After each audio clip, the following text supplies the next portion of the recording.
सर्वेभ्यो नमो नमः। आज की कक्षा में सभी स्टूडेंट को हार्दिक स्वागत है। आज जो टॉपिक के विषय में हम बोलेंगे बहुत महत्वपूर्ण है, क्योंकि देखिए यहाँ से 13 अंक आता है। तो 13 अंक जो है बहुत नंबर होते हैं, है ना। एक एक नंबर बहुत मायने रखते हैं। तो यहाँ पर 13 नंबर है और देखिए आंसर उसी जगह से आपको मिल जाएगा। माने आपको पैराग्राफ दिया जाता है जिसे संस्कृत में अपठित गद्यांश कहा जाता है, अपठित गद्यांश। तो यहाँ से 13 अंक का जो है 13 जो अंक है वो आएगा। तो 2 पैराग्राफ रहता है, ठीक है। तो देखिए इस पैराग्राफ में पहले टाइप बता देते हैं, उसके बाद जो है हम पैराग्राफ कराएंगे, उसका आंसर भी कैसे कैसे करना है तो उसके हिसाब से हम बता देंगे। तो पहले देखिए 2 क्वेश्चन रहता है, मैंने पहला बार पैराग्राफ में 2 क्वेश्चन रहता है 1 नंबर का।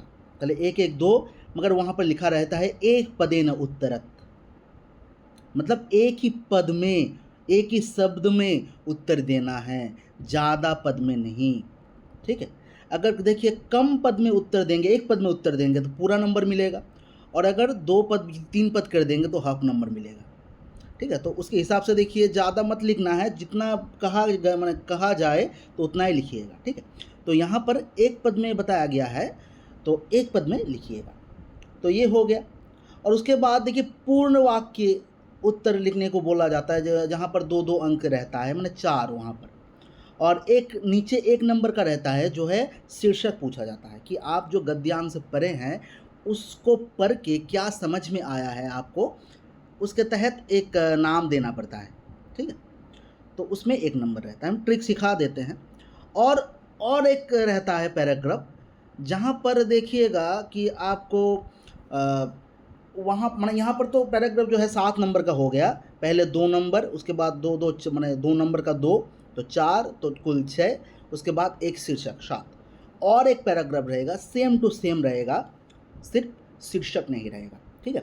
जो अंत वाला है शीर्षक वो नहीं रहता है, तो इसलिए 6 गो मार्क्स रहता है।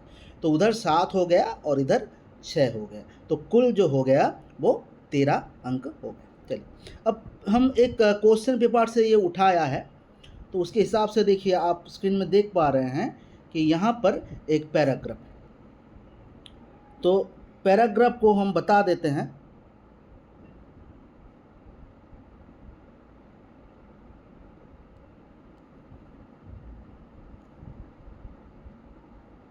चलिए तो पहले देखिए पैराग्राफ आप देख ही रहे हैं, पहले क्या लिखा है, अस्माकं विद्यालयः राजकीय विद्यालयः अस्ति।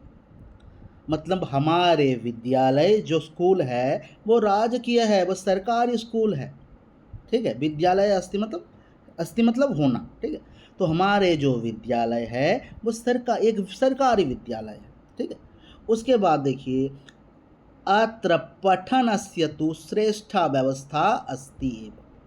तो यहाँ पे जो स्कूल में पठन के मतलब पढ़ाई के विषय में श्रेष्ठ व्यवस्था माने अच्छी व्यवस्था है, यहाँ पर जो व्यवस्था है वो बहुत अच्छे है ना। तो हमारे स्कूल जो है सरकारी स्कूल है, यहाँ पर पढ़ने का व्यवस्था सुगम है, बहुत अच्छा है।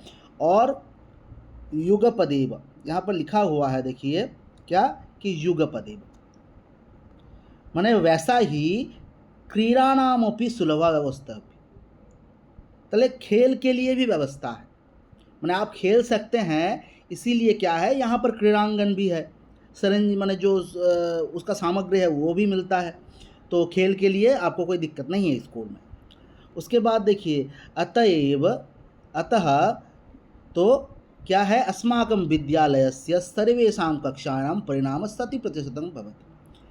तो हमारे जो कक्षा के, हमारे जो क्लास के जो परिणाम होते हैं वो क्या है, 100% होते हैं। बहुत स्टूडेंट बहुत अच्छे हैं, क्योंकि पढ़ाई ज़्यादा अच्छा यहाँ पर पढ़ाया जाता है, बहुत अच्छे के तरीके से, तो इसीलिए क्या है, इसका जो रिजल्ट होता है वो 100% होता है। तो देखिए क्रीडानां प्रतियोगितासु अपि अस्माकं विद्यालय से छात्रा बहुन पुरस्कारन अलभन्त। मतलब बताया जा रहा है कि क्रियाणां प्रतियोगितासु माने ये जो क्रीड़ा है, ये जो खेल है, तो यहाँ पर क्या है, हमारे छात्र, स्कूल के जो छात्र है वो क्या है, भाग लेता है। तो प्रतियोगितासु, ये प्रतियोगिता में भाग लेता है, तो अपि अस्माकं विद्यालय से छात्रा बहून पुरस्कारन अलभन्त, माने बहुत पुरस्कार उसको मिलता है। ठीक है, क्योंकि देखिए खेल के तरक्की के लिए स्कूल में बहुत क्या है, फैसिलिटीज़ है। तो इसीलिए वो जो प्रतियोगिता में भाग लेता है वो स्टूडेंट जो है, तो उसको क्या है, वो सफल होते हैं। तो इसीलिए बताया जा रहा है उसको पुरस्कार भी मिलता है, उसको गिफ्ट मिलता है ना। उसके बाद क्या है, अस्माकं विद्यालयस्य वार्षिक उत्सव परह्यः संपन्नजात। तो देखिए बताया जा रहा है कि हमारे जो विद्यालय है, इसका जो एनुअल जो उत्सव है, माने वर्ष में एक बार स्कूल में कराया जाता है, एक बार जो वार्षिक उत्सव उसे कहा जाता है, साल में एक बार किया जाता है। वो कब संपन्न हुआ, बोल रहा है परह्यः, माने परसों हो गया, परसों संपन्न हो गया। मैंने समझ लीजिए आज अगर कितने तारीख है, 28 तारीख, तो समझ लीजिए 26 तारीख को हो गया है। मैंने समझाने के लिए बता रहे हैं। तो अत्र अस्माकं, तो इसीलिए यहाँ पर अत्र मतलब यहाँ पर अस्माकं नगरस्य राज्यपाल मुख्य अतिथि आसीत्। तो हमारे जो अनुष्ठान हुआ था, जो वार्षिक उत्सव हुआ था, उसमें जो नगर का जो देखिए मुख्य अतिथि कौन था, अतिथि आया था, तो बोला कि राज्यपाल आया था, राज्यपाल आया था हमारे स्कूल में। यदैव मुख्य अतिथि द्वारम संप्राप्त, जब वो राज्यपाल द्वार पे आया, द्वार पे मतलब स्कूल के द्वार पे, गेट पे आया, छात्रा, जो छात्र कुल है, जो छात्र है, स्टूडेंट है, वो क्या किया, वाद्य यंत्रणां ध्वनिना, वाद्य कुछ यंत्र वगैरह है कि वो बजाते लगा कि तस्य स्वागतम आचरण, मतलब उसको स्वागत कर लिया, वेलकम, उसको बोले कि वेलकम है, आपको हमारे स्कूल में स्वागत है। तो इसीलिए क्या है, वो वाद्य यंत्र, समझ लीजिए कोई इंस्ट्रूमेंट बज सकता है कि उसके स्वागत के लिए स्वागत गान हो सकता है, इसीलिए इस तरह वाद्य यंत्र जो है इसमें बजाया गया था। ठीक है, ततः सह मंचस्य सम्मुखे आसनं भूषितवान, तो वो क्या है, वो मंचस्थ हो गए और आसनम भूषितवान मतलब आसन पे बैठ गए। ठीक है, भूषित हो गए आसन, मैंने राज्यपाल आया और यहाँ पर हमारे मंच लगा हुआ है, जहाँ पर अनुष्ठान वगैरह हो रहा है, तो वहाँ पर क्या है, वो बैठ गए राज्यपाल। ठीक है, यही है एक छोटा पैराग्राफ। अब देखिए इसके आंसर।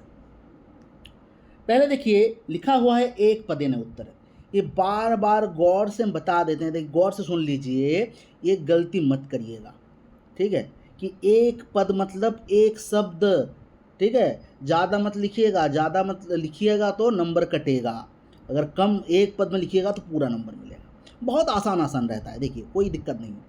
पहले क्या है, अस्माकं विद्यालय कीदृश अस्ति, मतलब हमारे विद्यालय जो क्या माने कैसा है। तो देखिए पहले पैराग्राफ के पहला लाइन में हम मिल जाएगा अस्माकं विद्यालय राजकीय विद्यालय अस्ति, तो क्या है, सिर्फ राजकीय लगाना है, राजकीय।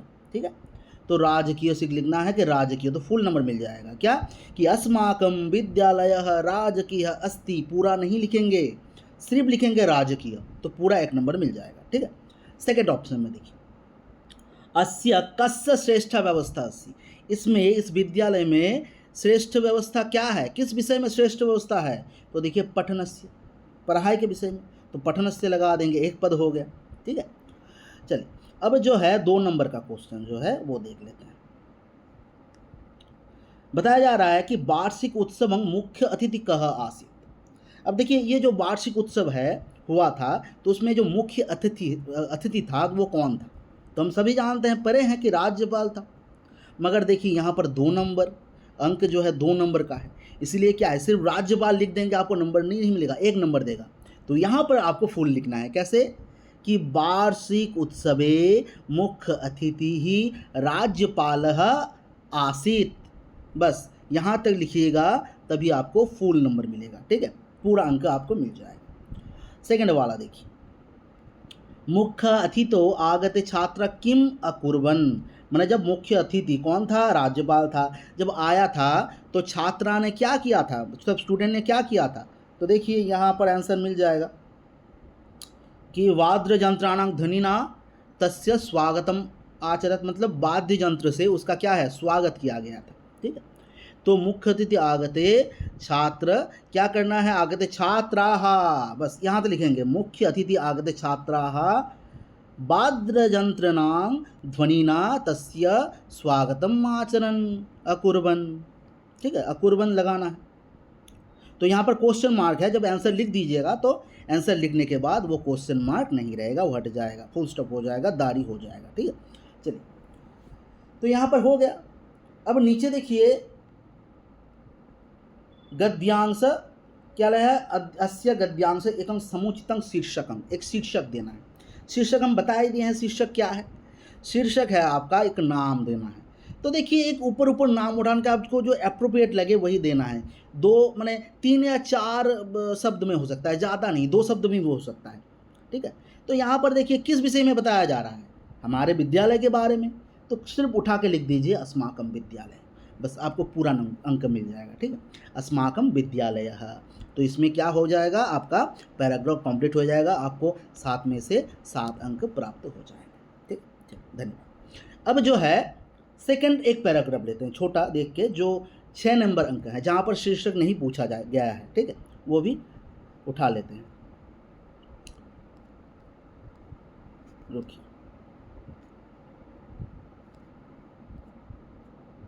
चलिए, देखिए यहाँ पर दिख रहा है सेकंड पैराग्राफ, बहुत छोटा है, इसको समझाने के लिए क्वेश्चन पेपर से, देखिए छोटा है मतलब क्या है, आप क्वेश्चन पेपर पे दिया गया था तो उससे ही हम उठाए हैं, अपने मन से नहीं बनाए हैं, तो उसके हिसाब से देखिए। तो यहाँ पर क्या है, पहले देखिए क्या है,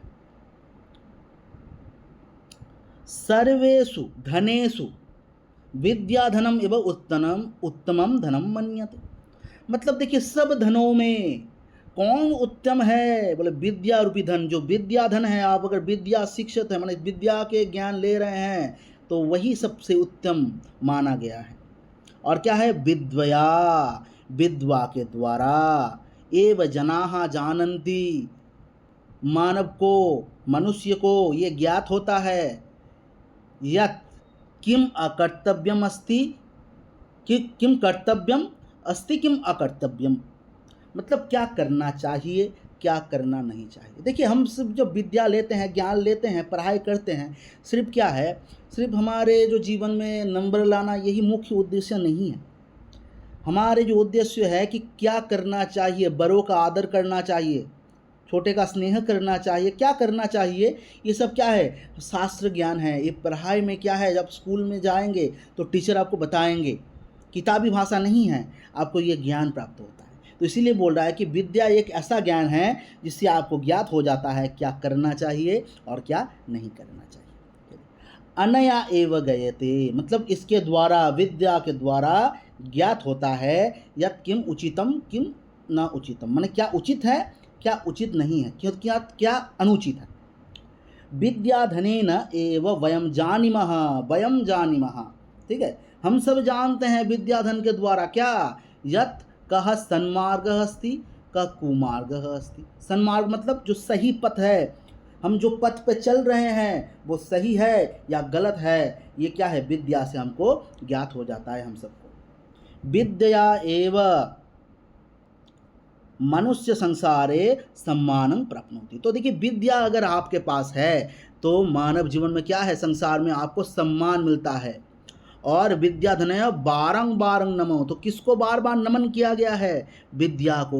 बोले विद्या हमारे लिए इतना कुछ करता है, उस विद्या रूपी धन को हम नमन करते हैं। तो ये पैराग्राफ का अर्थ है। तो देखिए, चलिए, अब यहाँ पर शीर्षक नहीं रहेगा, 4 गो ही क्वेश्चन रहेगा। पहले क्या है, एक पद में 2 क्वेश्चन और पूर्ण वाक्य में 2 क्वेश्चन।